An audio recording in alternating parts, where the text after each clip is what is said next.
In the last video, we talked about decentralized storage and incentivization protocols like Filecoin and Arweave. Now in this video, let's talk about the other major resource in computer science, which is computation. We've got storage, and now we're going to talk about decentralized computation. Let's get into it.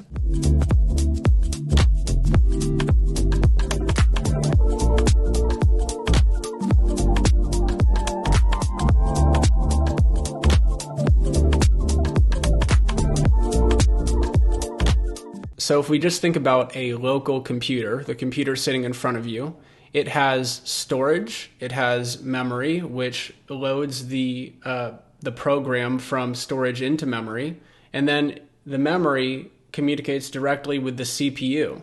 And CPU is the central processing unit, and this is where the computer all the computations happen.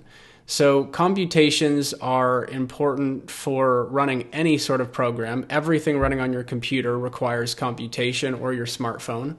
There are also other cases that need accelerated computation, and this is where GPUs come in, graphics processing units.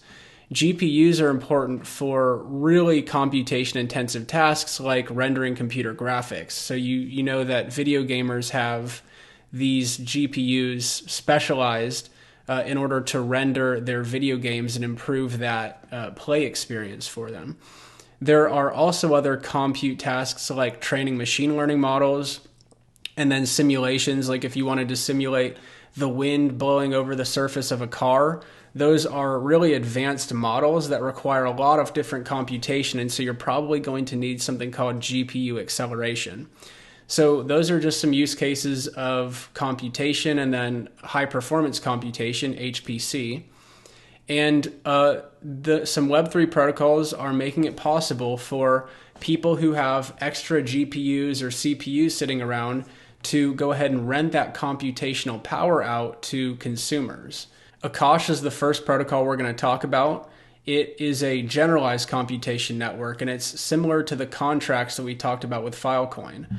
We're going to create a contract, a computation deal, how much I'm going to be able to rent out a certain number of CPUs and GPUs per month, and I'm going to agree on the cost, and then I'm going to pay this network of computation nodes to run to run whatever I need to using that protocol. So we're going to be paying these computation suppliers with cryptocurrency. So I hope you see the similarity between the decentralized storage and decentralized computation. Now there are some other more specialized computation protocols, one called Render Network. And Render Network is really focused on computation for graphics rendering.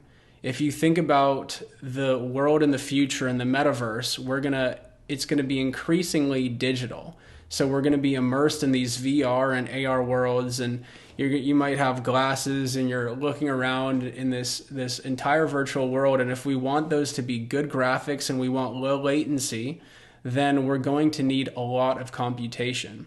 So Render Network is one example of a protocol that's doing this. They've already partnered with a lot of different digital creative tools that are used to make 3D models or render animations or gaming graphics.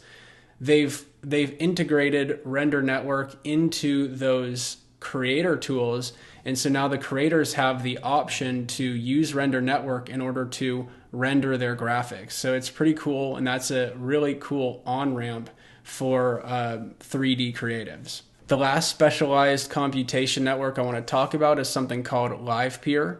This is a network specialized for video transcoding. So when you are streaming a video, you're live streaming something, or you're streaming it from YouTube, the video has to be transcoded into a specific format that works well with your device. It's so that your device can display the video correctly. And videos need to be transcoded for all different sorts of devices. So like an iPad, an iPhone, and this Mac desktop that I'm using, all is going to need different transcoding. And all of this needs to happen in real time, especially if you're live streaming on something like Instagram or Facebook. So in order to decentralize that social media stack, for example, we're going to need a computational network that does video transcoding on the fly. Otherwise, you'd have to rely on centralized data centers and rely on them for computation. And AWS and Google offer these this computational cloud as well, but just know that this decentralized computation network is going to replace that eventually. So far in this series, we've talked about decentralized storage and decentralized computation. And if you combine both of those computer resources together, you essentially have a decentralized cloud competing with the likes of Amazon and Alibaba and Google. You know, because with these service providers already, they offer something called infrastructure as a service, IaaS.